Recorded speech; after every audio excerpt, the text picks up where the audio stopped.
You ever meet a woman who seems perfect, confident, charming, magnetic, but something about her feels off? Deep down, you sense a story she's not telling you. Ignore that feeling, and it could cost you years of your life, your emotional energy, and maybe even your self-respect. The truth, women reveal patterns about their past without even realizing it. Clues that speak louder than their words. I'm about to show you 7 signs. She slept with a lot of men, and the 4th one is the most dangerous manipulative tactic I've ever seen a woman use. As a relationship coach, I've watched countless men realize too. They ignored the signs. They thought everything was fine until it wasn't. Don't be that guy. Spot these patterns early and you free yourself to find a relationship that truly works for you. Subscribe and share in the comments a moment you suspected something was off in a past or current relationship. Your story might be exactly what another man needs to hear to avoid the same trap, because in just a moment, I'm going to reveal the first sign. And trust me, it's one most men mistake for a good thing. She's too comfortable with intimacy to sue. Number 1. She's too comfortable with intimacy too soon. Now, I want you to really hear me here, because this is where most men get it wrong. You meet a woman, and within days, sometimes hours, she's talking about physical closeness like it's ordering coffee. She sits across from you, locks eyes, maybe throws in a sly comment about past experiences, and you're thinking, wow, she's confident, she's liberated, she's into me. No, my friend, what you're seeing might not be confidence. It might be emotional erosion. A healthy woman, one who values connection, will have a natural barrier when it comes to intimacy. Not because she's shy or oppressed, but because she understands its weight. She knows that real closeness is meant to build over time, layered with trust, vulnerability, and emotional investment. When that barrier is missing, it's not liberation, it's red flag. It means those boundaries have been crossed so many times they no longer exist. Think about it like a lock that's been forced open too many times. At some point, it doesn't protect anything anymore. It just hangs there, useless. That's what happens when a woman has repeated high-intensity content without the emotional foundation. The meaning is stripped away and intimacy becomes mechanical, something to do, not something to feel. Watch the little signs. Does she blush when the conversation turns intimate? Does she have moments where she hesitates, where her body language sashes, processing what this means? Or does she glide through it like she's been down this road 1,000 times? Does she casually brush your knee, lean in just enough to make you feel spark without the slightest flicker of vulnerability? That's not chemistry. That's muscle memory. The real danger? You'll mistake her lack of modesty for deep connection. You'll think, we've got this crazy spark. It's fate. But truth is, she's reenacting a script she's played before, and you're just the latest co-star. The words feel familiar to her because they are familiar. They're for them. The timing, the way she touches you, it's all practiced. And here's what's brutal. When intimacy loses its emotional weight, it's almost impossible to get it back. You can't recreate the magic of first with someone who's mad at that moment, a routine. You'll notice that there's no build-up, no emotional tension, no sense of rarity. The bond you think you're forming, it's weaker than you realize because the glue, emotional exclusivity, is missing. So, here's my warning. Don't confuse instant comfort with genuine connection. Just because she's willing to cross the line linearly doesn't mean she's choosing you. It might mean the line doesn't exist anymore. And if that's the case, you're walking into a relationship where the most important bond, the one that grows from intimacy, is already broken before you even begin. She carries a permanent emotional wall. Number 2. She carries a permanent emotional wall. This one is subtle and it fools even the most emotionally intelligent men. She can sit across from you smiling, laughing, engaging in playful banter. She might even share stories from her life, funny ones, charming ones, maybe even a few vulnerable moments that seem deep. But there's the truth. You're not getting ethereal her. You're getting that performance. A woman with a permanent emotional wall has mastered the art of letting you feel close without ever letting you be close. It's like she's giving you a tour of her house, but keeping every important door locked. You can peek through the hallway, admire the decor, maybe step into the living room, but the rooms where the real stories are kept, those stay shut. This wall is not the same as healthy boundaries. Boundaries protect you both while you get to know each other. This is different. This is a defense mechanism built brick by brick over years off bonding deeply, losing and deciding. Never again. Every man before you has contributed to those bricks, some through betrayal, others through breakups that left her raw. Now she's a fortress. You'll notice it when conversations start to hover on the surface. Ask her about her fears, her childhood, the defining moments that shaped her, and she'll pivot. Maybe she'll crack a joke. Maybe she'll answer in vague cliches. Maybe she'll change the subject so smoothly you barely notice. But deep down, you'll feel it. She's holding something back. Here's where it gets dangerous for you.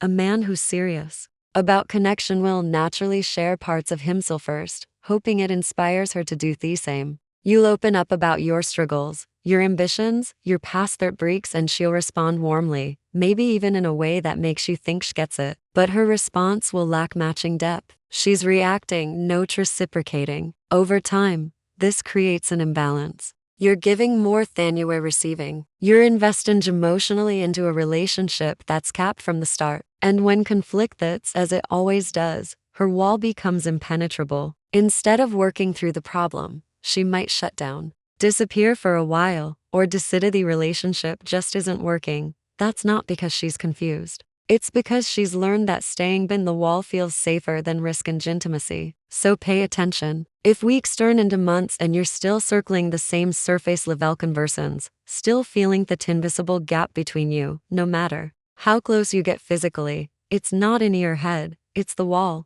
And loving someone who hides behind it will drain you slowly and quietly, until you wake up realizing you've been alone the whole time. She has an overcrowded male network. Number 3. She has an overcrowdable network. You've probably heard that phrase, they're just friends, and yes, sometimes that's true. But when a woman's social circle is heavily male, when her phone lights up all day with messages from guys you've never met, when she somehow has a story about the zone male friend for every topic you bring up, you're looking at a pattern, not a coincidence. Here's what you need to understand. Women who constantly keep multiple men in their orbit aren't just naturally friendly. In many cases, it's a validation loop. It's about always shaving a stream of male attention flowing in, no matter her relationship status. It's a quiet, constant hit. Oh, femme wanted, I'm attractive, I'm relevant, and that's addictive. Watch for the signs. She maintains contact with ex-boyfriends, plural. She has male best friends who have made it clear they'd take things further if given that chance.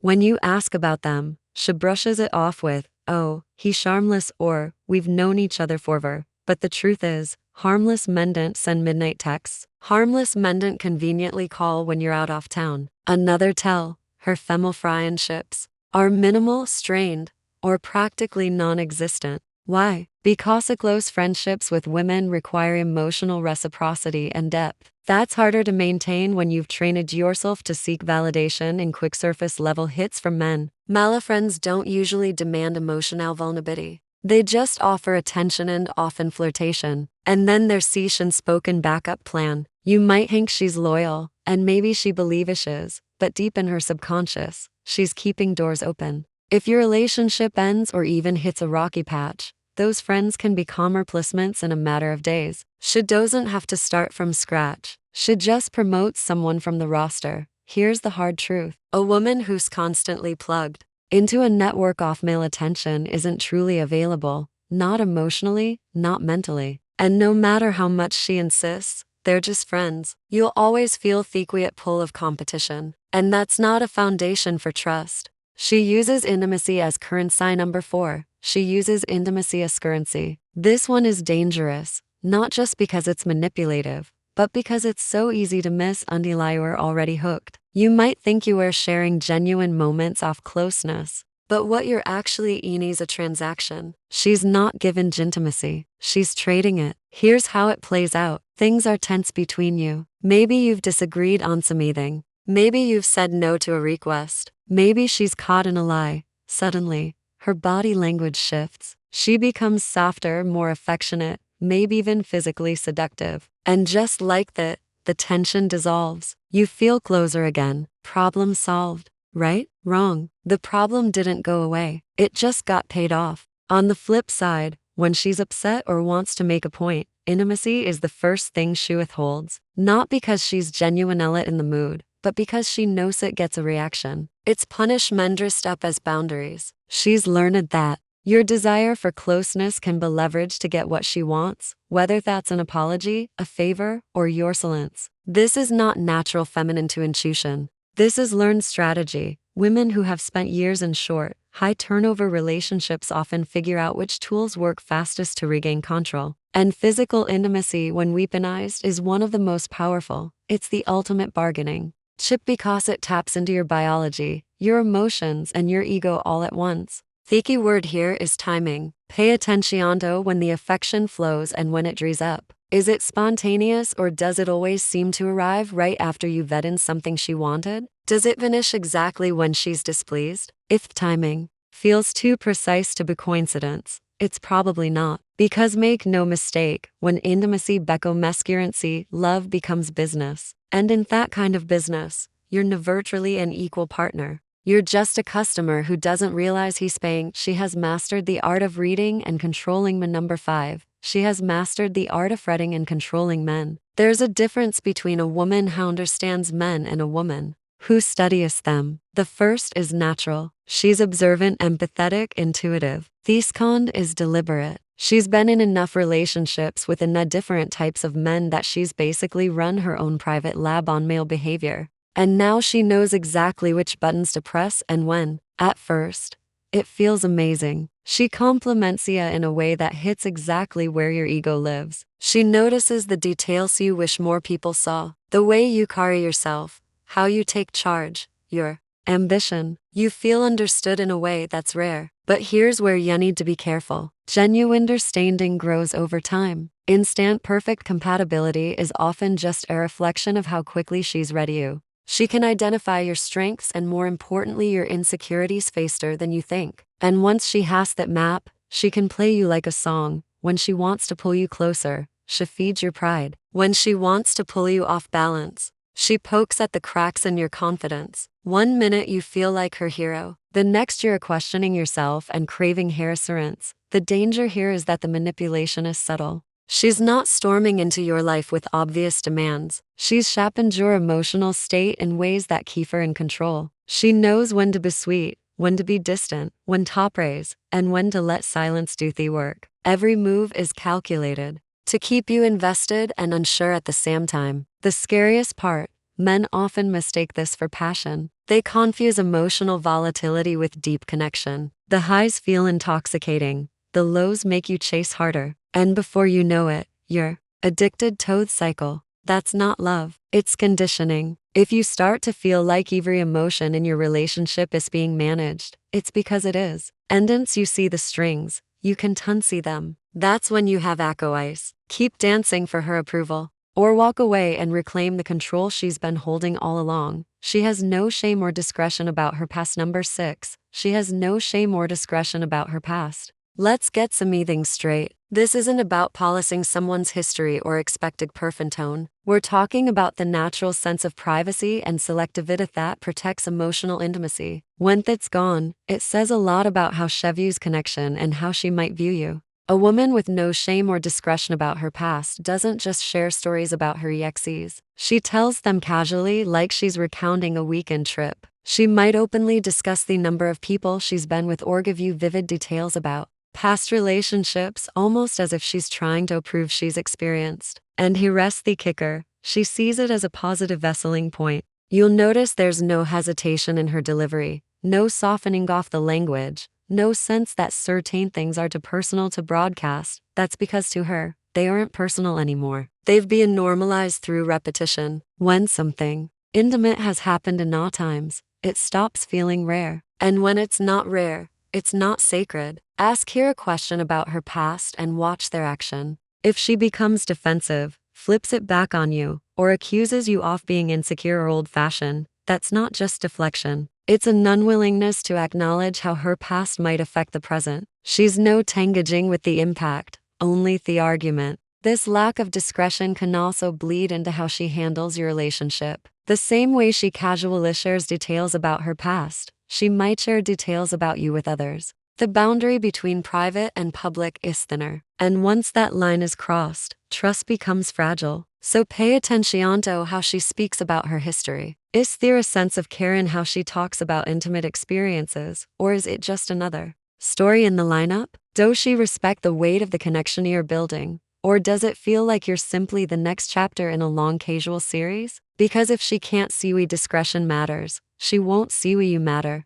At least not in the way you need her to. She has a history of short-term relationships. Number 7. She has a history of short-term relationships. At first glance, this one might seem harmless. People date, things don't work out, they move on. That's life, right? Sure. But when you start seeing a consistent pattern, relationships that never last more than a few months, connections that burn bright and then vanish, that's not bad luck. That's a blueprint. In these cases, every relationship she's had follows the same arc. Intense attraction in the beginning, rapid escalation, and then an equally rapid collapse. She'll describe the endings as mutual decisions are just not meant to be. But look closer. The stories usually center on external factors, timing, circumstances, the other person's flaws, never on her own inability to build something that lasts. Why does this matter? Because a real long-term commitment isn't built during the honeymoon phase. It's forgetting the work that comes after. When conflicts arise, when novelty fades, when you're forced to navigate difference, that's where depth is formed. But if she's never stayed long enough to experience that stage, she's never developed the tools to handle it. This pattern also points to something deeper, a craving for the high of new attraction. The butterflies, the constant texting, the rush of buying desired, it's addictive. And just like any addiction, once the buzz wears off, she starts looking for her next fix. The problem is lasting relationships require stability. And stability doesn't give you the same rush as novelty. So what should you do? Pay attention to her relationship history, not just her stories about it. Ask questions. Listen for patterns. If she's never had a relationship that made it past 6 months, that's not a random streak. It's a sign she's untested in the parts of love that actually make it last. Because once you see the pattern, you realize it's not about finding the right guy. It's about avoiding the discomfort of staying with him. And if that's her history, it might just be your future, unless you walk away. Conclusion: when you step back and look at the 7 signs together, a picture starts to form. It's not about judging Simone's past for the sake of judgment. It's about recognizing how patterns shape people. Every one of these six is a thread in a bigger tapestry. And that tapestry tells you whether a woman can truly build the kind of connection you're looking for. Too many men ignore warnings because they're blinded by attraction or because they hope they'll be the exception. They think love will change her patterns. But patterns don't change just because you care. They change when a person decides to confront them head on. And that's rare. You've seen how a lack of emotional barriers, permanent emotional walls, constant male attention, weaponized intimacy, calculated manipulation, disregard for discretion, and a history of short-term relationships are no trendum traits. They're the footprints of experience, and those footprints led somewhere. If you're paying attention, you'll see exactly where they go, and you can decide if that's a road you're willing to walk. Drop your thoughts and comments. Share the signs you've recognized because another man might be living them right now without realizing it. And if you want to keep sharpening your instincts, subscribe so you don't miss the conversations that will keep you 2 steps ahead. Your standards are not negotiable. Protect them like your future depends on it, because it does.